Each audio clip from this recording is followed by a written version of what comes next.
More than 1 in 5 school-aged children had a probable mental health disorder in 2023, according to an NHS survey. Youth mental health issues increases pressure on the struggling NHS, but surely there's a better way of preparing young people with this rising problem. This documentary will look at how children are being educated about mental health in school or out.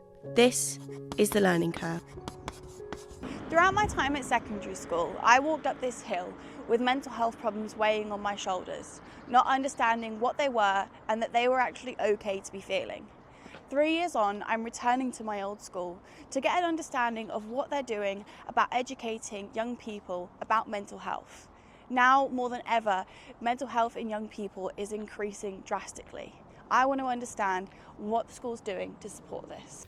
I would like to think that students feel they're well supported with their well-being. Mental health education is really important. We're a place of learning, so education is, in terms of supporting students with their mental health, education has got to be like the first port of call. Education in place includes PSHE lessons, a resilience programme in Year 7 and a character development programme. Twice a year, they use the SDQ questionnaire to identify students needing extra support, acting as a safety net. You know, it's a national trend that with the increased use of social media, there's all sorts of stress and anxiety. So we've recently introduced a complete ban on phones in school where students have their phones in pouches, and actually it's been really positive. To understand if this education in place was used, I spoke to some Year 9 and 12 students to see where they felt educated the most about mental health. Just assemblies. Because in form time, it's just really phone pouches. Yeah. You get in, register, phone pouches. We have regular assemblies, and I know that from year 7 to 9 you have PSHE on a weekly basis where they talk about mental health regularly. Yeah. I think what would be good is if schools because schools talk about the importance of mental health and they say what to not do, go on your phone, etc. But if schools start giving us some tips on what to do, I think that would be very beneficial. I think it's reasonably accessible, and they promote it a lot, and they're always talking about it, and it's quite good. But again, I feel like some people are too embarrassed, or like they don't want to talk about it too. And how I interpreted it was when I was looking like Year 8 and Year 9, it was always blamed on hormones, like always. And even now, like the learning mentors are like, oh yeah, when your hormones are really bad. I was like, babe, I don't think it was hormones. This is Kawese Amasu, a practitioner and counsellor at the NHS in a service called mThrive. Designed to help young people within Manchester facing wellbeing issues, I got his thoughts on the responsibilities schools have in a young person's life. When we work with a young person, school's on board as well as parents, and so how that works is that if everyone's on the same page, then we can see a successful navigation for the child. I think it varies. I think there are schools that are really, really good. There are schools just by limitations are struggling, but that's why we can come and assist and be a part of that. Before we start, I wanted to actually say thank you to you, because you were the first teacher that kind of saw a lot of the struggles I started having when no one else kind of did. That means so much. That kind of validates why I do this job. There's a lot done through tutor time, assembly, PSHE.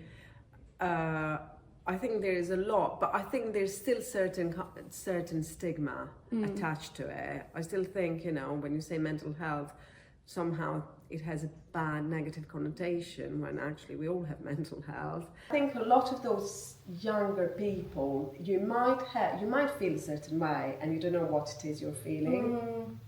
Can't put your finger on it. Yeah. It scares you. You think you're the only one feeling like that. And I think if you are given a safe space where you can talk about it and be reassured that every single feeling you have is normal, and there are so many people feeling that way, and it doesn't mean that's going to last forever. You're not going to stuck in that space forever. I wasn't the only one in school who felt a lack of mental health education. I'm heading over to my friend Scarlett's house, who had a similar experience to me. I want her thoughts on what the lack of education felt like for her. Yeah. Oh my gosh. That was Christmas, 2019? I think so. I got caught off guard there. I do not look like I'm ready for that. No, you don't. I look like I've just sneezed. The things that were going on behind the surface, Yeah, I think this was a better point. This was a good point. Because that was near the end of our time at Ashland. What do you feel like school was when it comes to mental health? Nothing. I think everyone was still a bit scared to talk about it, especially to like younger students and younger minds, being like, oh, if we teach them about it, they're gonna have these issues. I remember being outside a classroom with you and you having a panic attack. Yeah, no, it was have a drink of water, do some deep breaths. You can go stand outside for a minute if you want. I remember being so like concerned about you, like knowing something wasn't right, but like I didn't know what it was. I don't think I even knew what it was.